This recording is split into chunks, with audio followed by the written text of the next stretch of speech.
Hoy en este evento importante, la patrulla fronteriza de los Estados Unidos del sector del Paso quiere recordarle a la comunidad local en ambos lados de la frontera que no se arriesguen su vida cruzando ilegalmente. Las organizaciones criminales transnacionales continúan ignorando imprudentemente la vida de los migrantes y colocándolos en condiciones peligrosas, dejándolos heridos o muertos.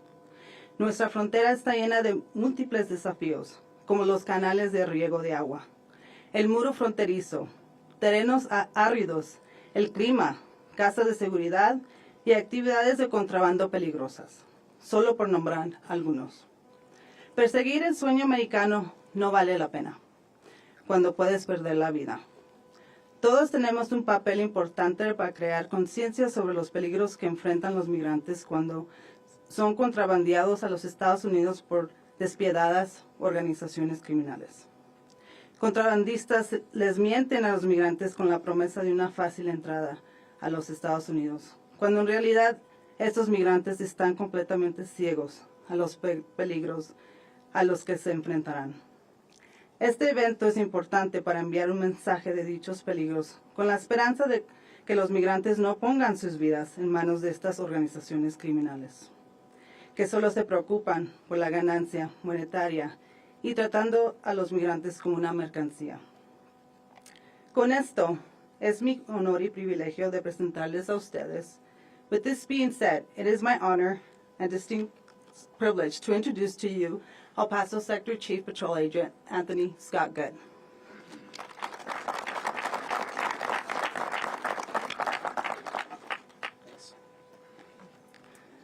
Good morning, everyone. Thank you for joining us today. First and foremost, I would like to give a special thanks to the Sunland Park, New Mexico partners for having us here today, and to our guest speakers who are also joining us. Their message will be vital to illustrate the real dangers that occur at our border each and every day. Most importantly, I want to thank everyone here behind me today supporting our efforts. To our local, state, and federal law enforcement partners, our city and county stakeholders, our Mexico and El Salvador international partners, and lastly, our media partners, for being here today. This event wouldn't be possible without the cooperation of both our media partners present here and the community itself, which is directly impacted by the large flow of migrants arriving at our borders. The United States Border Patrol El Paso sector cannot do this alone. Effective border security relies on strong community. I couldn't be more grateful to everyone here who stands alongside us in this crucial border security mission. Mount Cristo Rey immediately stood out to me as the ideal location for this year's event. Its significance as a landmark overlooking the United States and Mexico border makes it a truly symbolic setting. For a century, it has drawn thousands of faithful who pilgrimage to the Via Crucis summit or the Way of the Cross to pray at the feet of the 29-foot limestone crucifix of Jesus Christ. Today, this site also symbolizes the struggle of thousands of desperate migrants who are exploited by transnational criminal organizations and smuggled across this treacherous terrain with complete disregard for their safety. Migrants are not properly informed and thus are unaware of the dangers posed by this mountainous area. The steep terrain, jagged cliffs increase the risk of injuries. A simple twist of an ankle can easily turn critical. As our agents diligently perform their duties of securing the borders, they encounter these injured migrants in distress who are often abandoned by smugglers in these dangerous life or death situations. This fiscal year to date, the El Paso sector has performed more than 300 migrant rescues, and unfortunately, 34 migrants have succumbed to their injuries, tragically dying, often due to the smugglers' blatant disregard for the lives of the people that they smuggle. Last fiscal year, El Paso sector reported 600 migrant rescues and 149 deaths. Last summer, the El Paso sector area of operations endured record-breaking temperatures, causing multiple migrants to die from dehydration and heat exhaustion. Temperatures here at Mount Cristo Rey soared above 105 degrees Fahrenheit. Migrant testimonies revealed that they were often dehydrated before even beginning their trip, the arduous trip through the Mount Cristo Rey, because ruthless smugglers often deprived them of adequate food and water for days in houses staged south of the border. This fiscal year to date, our interdiction units have intercepted 136 stash houses with over 1,377 smuggled migrants. These stash houses are found with deplorable conditions, filled with trash, limited access to running water, and no sanitation. During this time, most of them find themselves in vulnerable positions. Many fall into debt bondage and become victims of these criminal organizations, forced to conduct illicit activities becoming low drivers, and others being coerced into sex crimes. Many migrants entering the United States through New Mexico find themselves pressured by smugglers to evade authorities on their way to destinations such as Las Cruces, Albuquerque, and the state of Texas. These coerced migrants are encouraged to get into vehicles and flee, a dangerous practice that often leads to accidents. Traveling at high speeds and often exceeding the vehicle's capacity for safety belt use, these smugglers and migrants place themselves and the community and innocent bystanders at significant risk of injury or death. Although the El Paso sector has a significant drop in encounters compared to the previous fiscal year, this fiscal year to date we've encountered more than 119,900 migrants, and for the month of March encountered an average of 980 migrants per day. As encounters rise, so do the numbers of rescues, associated deaths of the migrants who choose to make the dangerous trek into the United States illegally. Additionally, border barrier falls have contributed to multiple serious injuries and fatalities within our sector. A common tactic by smugglers is to encourage or force migrants to scale a 30-foot border barrier and subsequently remove the makeshift ladder from underneath them, leaving them with no safe way to descend to the other side. These falls have resulted in a myriad of injuries such as broken legs, ankles, backs, skull fractures, and brain hemorrhaging. And unfortunately, some have succumbed to those injuries. Today's events aim to raise public awareness about the dangers of illegal entry and to urge migrants not to risk their lives with criminals. Our goal is to minimize the loss of life and prevent serious injury along our borders. As criminal organizations exploit and endanger migrants, we strive to protect them from the harm and prevent these tragedies. To prevent serious injuries and deaths, the El Paso sector has strategically deployed technology and resources to improve emergency response capabilities. We currently have 21 rescue beacons, such as the one showcased here, with 9 more on the way, and 520 emergency placards that say 911 for information on 911. We also have over 150 nationally certified EMTs and paramedic Border Patrol agents serving in the field. We are incredibly proud of our Border Patrol agents who took the initiative to pursue additional medical certifications. This dedication equips them to render critical aid during those crucial moments that they encounter in the field in their daily patrols. In addition, we are deeply grateful to our local emergency services for their dedicated support. Together, we form a critical front line for our communities in times of emergency.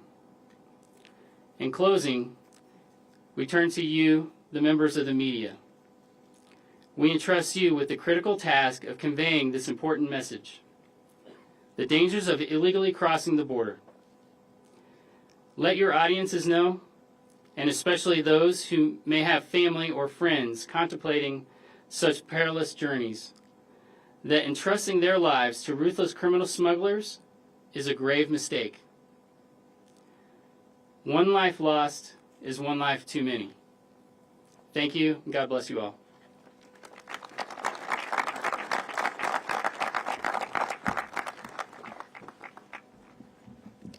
Thank you, Chief Good.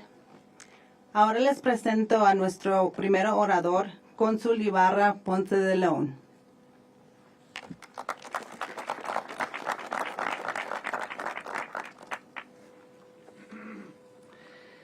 Muy buenos días a todos. Good morning. I just want to thank first Chief Scott Wood for the invitation to this event.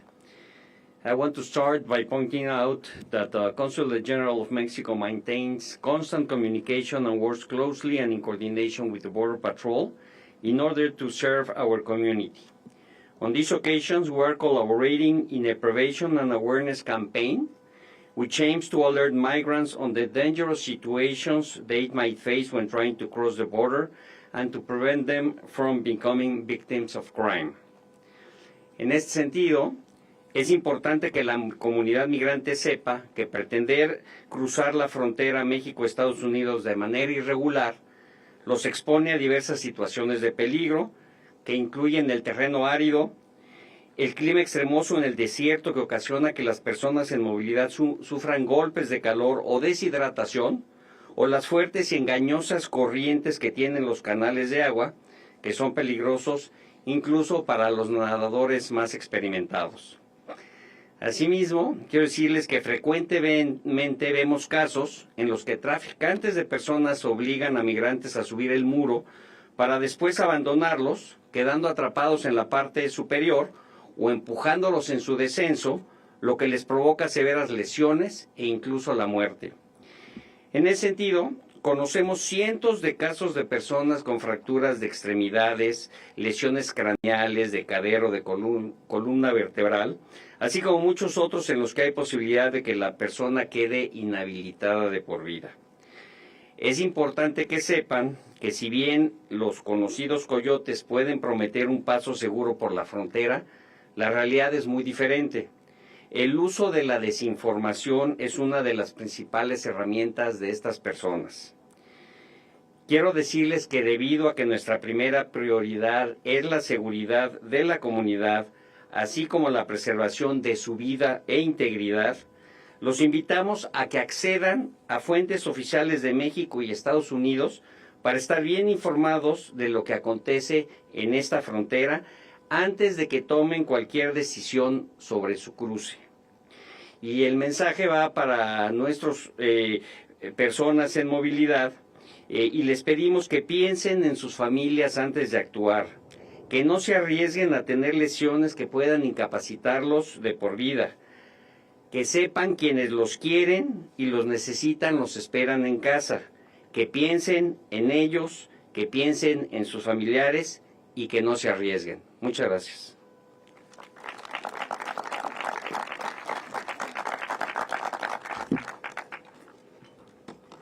Muchísimas gracias, Cónsul. Now we welcome our next guest speaker, Chief Daniel Medrano, Sunland Park Fire Department.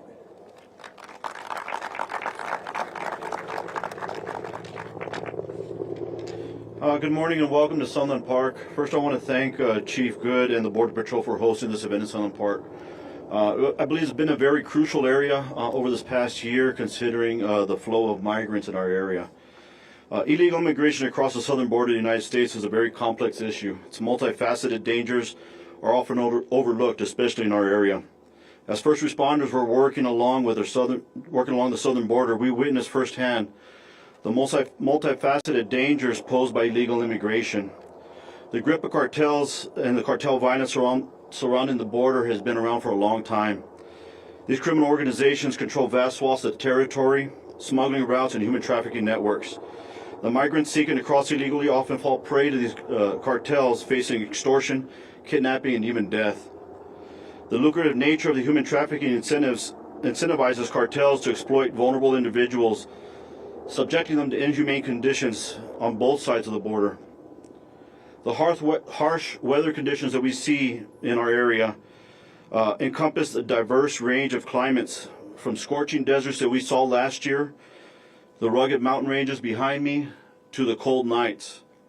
The southern border's unforgiving climate presents formidable challenges not only to us as first responders to rescue these individuals, but this extreme heat that we'll see this summer and we saw last summer are detrimental to the migrants. Migrants attempting to cross these regions are often not prepared to encounter these extreme temperatures. They wade across the border with minimal nutrition, minimal hydration, to only be exposed to extreme heat, dehydration, and eventually will suffer from heat stroke. In the summer of 2023, Doña County responded to over 80 body recoveries in the desert areas. Sunland Park assisted in over half of these recoveries.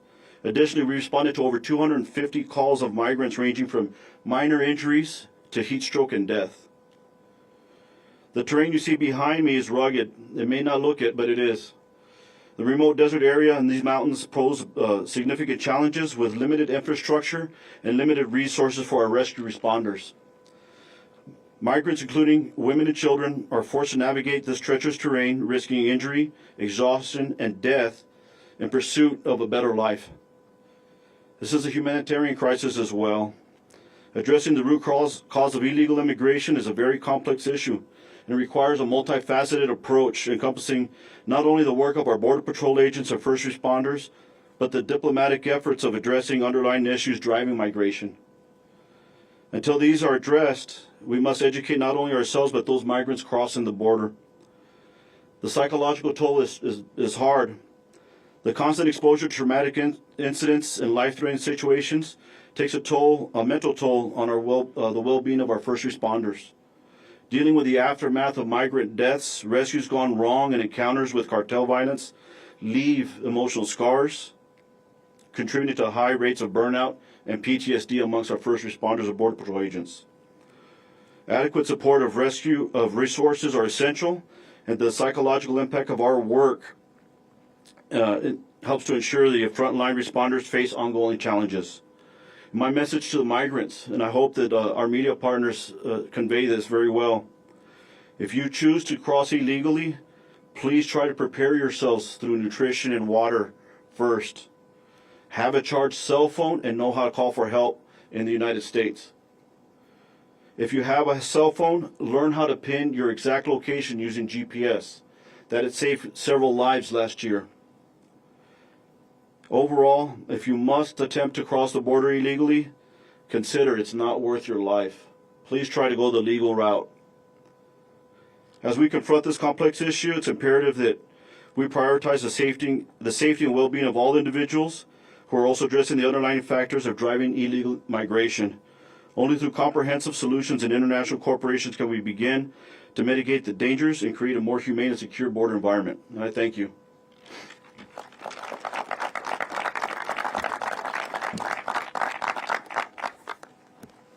Thank you, Chief Medrano.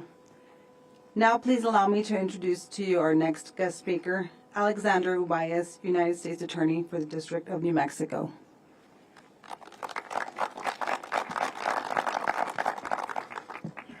Good morning.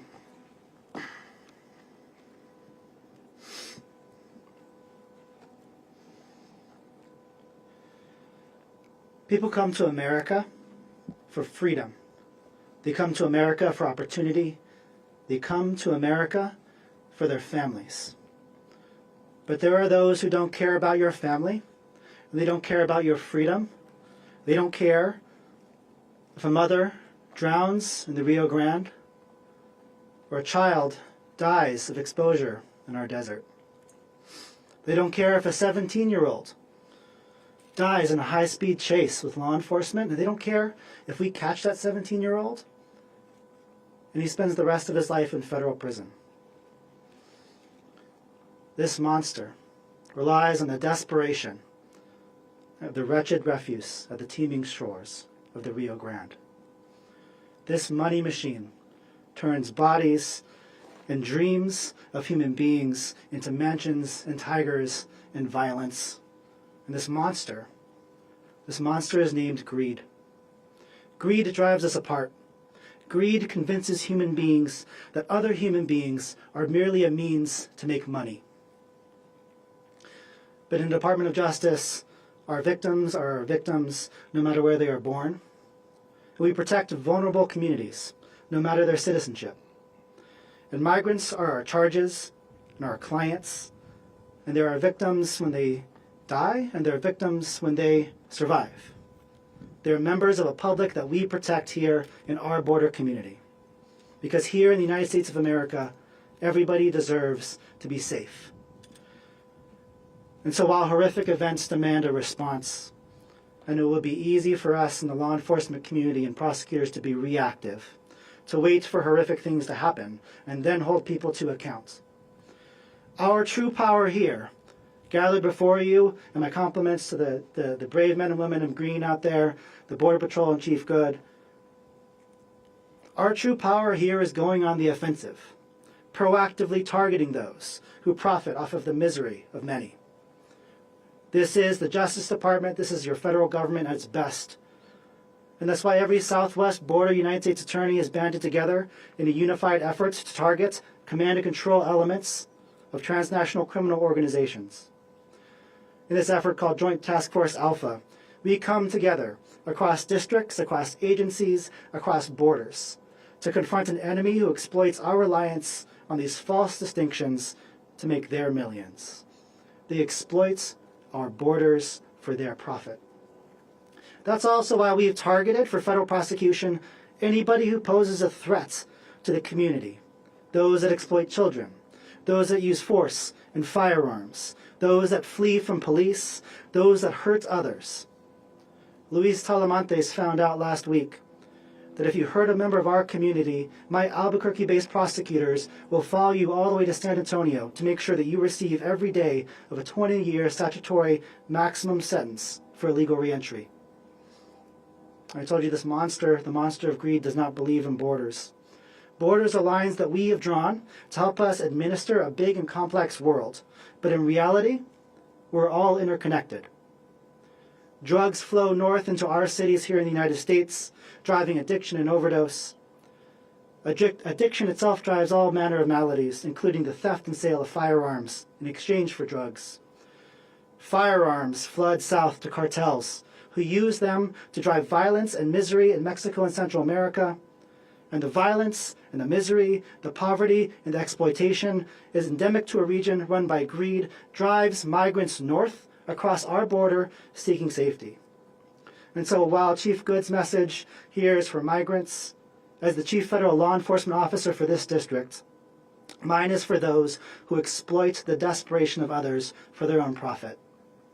We will bring the weight of the federal government to bear on the monster of greed through money seizures, through asset forfeiture, through federal charges, and through extradition to receive justice in this great nation.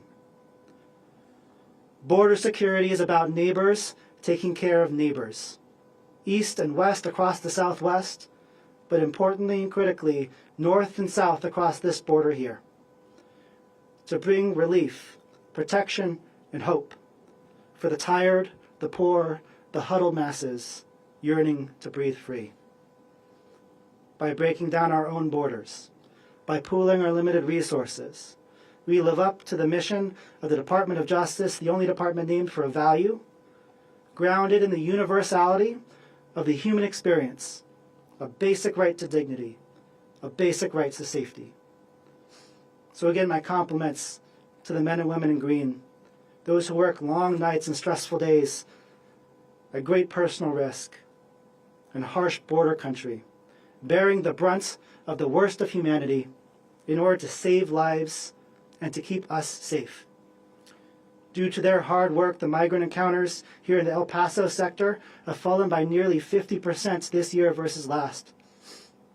And every one of these encounters, or fewer encounters, represents a migrant who is not extorted, a family who is not divided, a human being not left in the desert to die.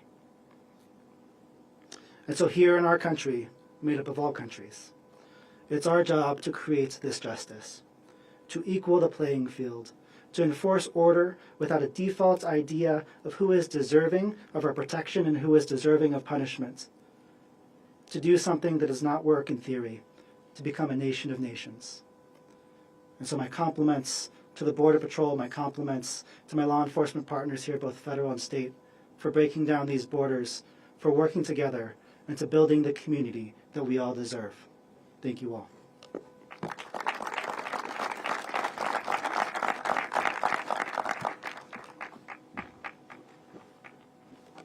Thank you, Mr. Ubayez. Now we have our last guest speaker here with us today, Gerald Byers, District Attorney for New Mexico.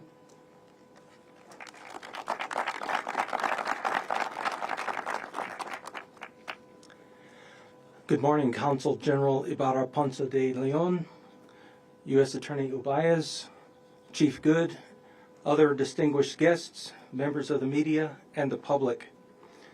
My name is Gerald Byers, and it's my pleasure and distinct honor to be with you this morning and to address public safety.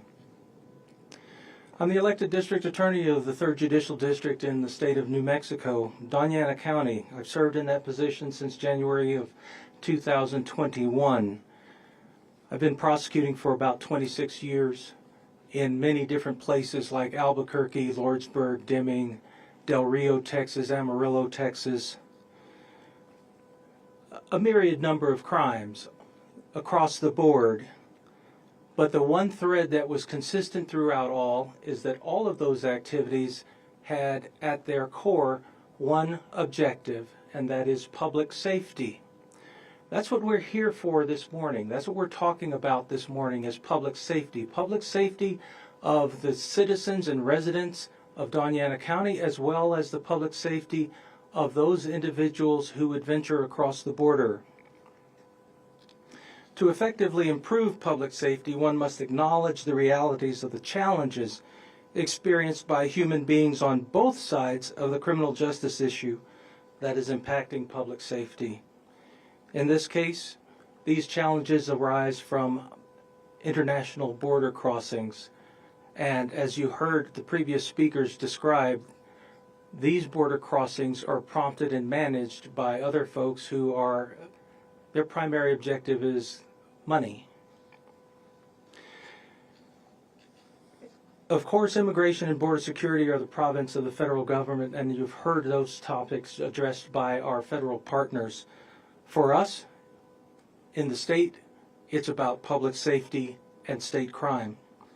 Migrants from other nations, either traveling independently or under the control of others, are met by law enforcement, which is obligated to simultaneously secure offenders and maintain public safety in remote and relatively densely populated locations.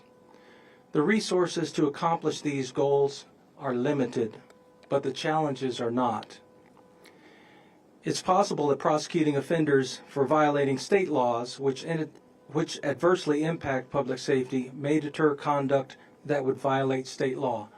That's why it is my pleasure this morning to announce a partnership between the United States Border Patrol as well as the 3rd Judicial District Attorney's Office, where for the first time we will be looking at cases for prosecution that arise out of the interdiction of the international illegal border crossing that is prompted by transnational criminal organizations. We'll be considering those cases that have been rejected for federal prosecution, but they may be viable for prosecution under state law. And as stated earlier, state actors, for us, our objective here is maintaining public safety.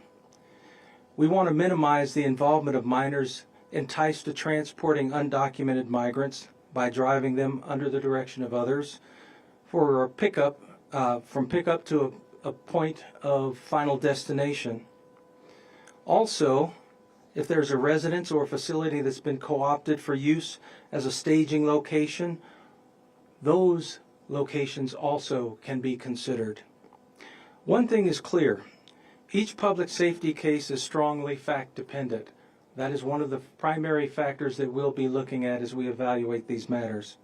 But most importantly, we want to thank our federal partners for having the initiative and vision to consider partnering with us and giving us the opportunity to engage with them in something that is of significant importance to the citizens of Doña Ana County as well as for those migrants who are illegally used for money gain, because as everyone knows, human smuggling, human trafficking is nothing less than modern day slavery. And whenever someone has been co-opted and coerced into that scenario, it is exceptionally difficult to extract oneself from it, and we certainly want to ensure that young people and juveniles are not enticed into it. So I thank you, and I appreciate the media partners who will be getting this message out today. Thank you all very much.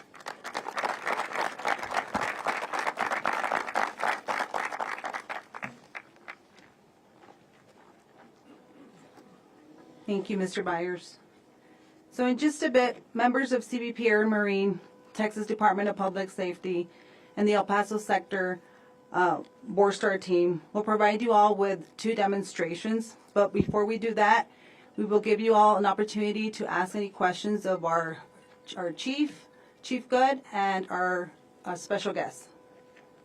Any questions?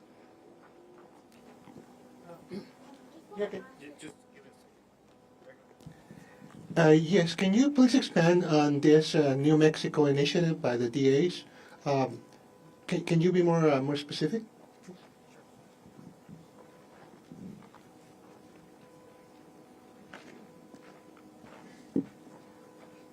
Thank you for that question, sir. The best way that I can describe it is, I alluded to it earlier in my earlier remarks. Ordinarily, state prosecutors are not engaged in the collateral crimes that arise out of the federal prosecution for border crossing. But we have come to see, and with the information that we've received, that this is adversely impacting our communities, and it is disrupting the peace and safety of our communities, and it's an area in which the state law does apply, in the sense that if a person is committing a crime in a violation of state law, then state law should apply. What we are doing is we're partnering with the Border Patrol to collect that information, to establish the validity under state law of those cases, and then attempt to proceed and move forward that way. Keep in mind, all of these cases are going to be first reviewed by the U.S. Attorney's Office, and they're going to be considered for prosecution under federal law.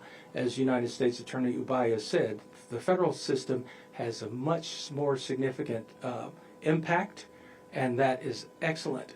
But we also want to ensure that through partnership with our federal partners, we're keeping our communities safe. We're trying to ensure that people can be safe and have peace of mind in their businesses, in their homes, that they're not exposed to high-speed flight by people who are trying to avoid detection or capture. And we have joined forces together with the Border Patrol to initiate that process. And like I said, I've been prosecuting almost 27 years, and this is the first instance that I can remember in all of that time that there has been any collaboration between the U.S. Border Patrol and the District Attorney's Office, and I welcome that very, very much. What kind of charges, sir? What kind of state charges might arrest? What kind of state charges? Yes. Those, as I alluded to, those are going to be very, very fact dependent. But for example, something like child abuse. If you have a person who is operating a stash house and there's a child there, then there's the probability for the ability of the state to bring child abuse charges. If there's aggravated fleeing from law enforcement, if there are extortion, if there's fraud, if there is intimidation of a witness, things of that nature. The list is quite extensive, but it's all fact dependent. And it's a resource, frankly, that has been underused, because if we can bring state forces to bear, then that's another reason for the international, transnational criminal organizations not to want to do business in New Mexico. Hi, Lauren Villagran with, thanks. Hi, Claudia. Lauren Villagran with USA Today. This is a question for U.S. Attorney Obayas. The district attorney just mentioned that cases would be referred to the state if they were rejected by the federal government. Is that due to a lack of resources, or could you explain the reason for the rejected cases? Sure. Any of us, I think, up here in law enforcement or prosecution will tell you we could do more with more money. And so we have to be selective in the District of New Mexico with where we spend our limited resources. That is across the board for all of us. But I'll tell you what we've prioritized in terms of immigration enforcement here have been everything that Mr. Byers outlined. So if you are transporting minors, if you are using a threat of violence, if you impose violence on a person, if you have a firearm, if you have a prior crime of violence, conviction, if you have prior domestic violence history, if you flee from law enforcement, if you create, certainly if your actions result in death or great bodily injury, we charge every one of those cases federally. How many attorneys do you have in your office, and how many do you really need? We are FTE'd, so we are assigned 98 attorney spots for my office. We control the entire District of New Mexico, which is the entire state. And immigration is not our only business here, as you know. We are charged as well with serving every one of our 23 tribal territories and partners as one of their primary law enforcement and prosecution entities. We're tasked also with national security, protecting national security of our national labs here in New Mexico. We also serve in good partnerships with DA Byers and other district attorneys across the district, where we work with them in analyzing state cases of violence to ascertain where the better venue is for us to take and charge that case. That includes many times us using, as the DA was referring to, pretty much all tools, looking at whatever charge we can to get at somebody who is a threat to public safety. And so that in that instance we use often 922G, which is a gun crime, to charge violent criminals and seek upward departures and high sentences for them. One of the cases I referenced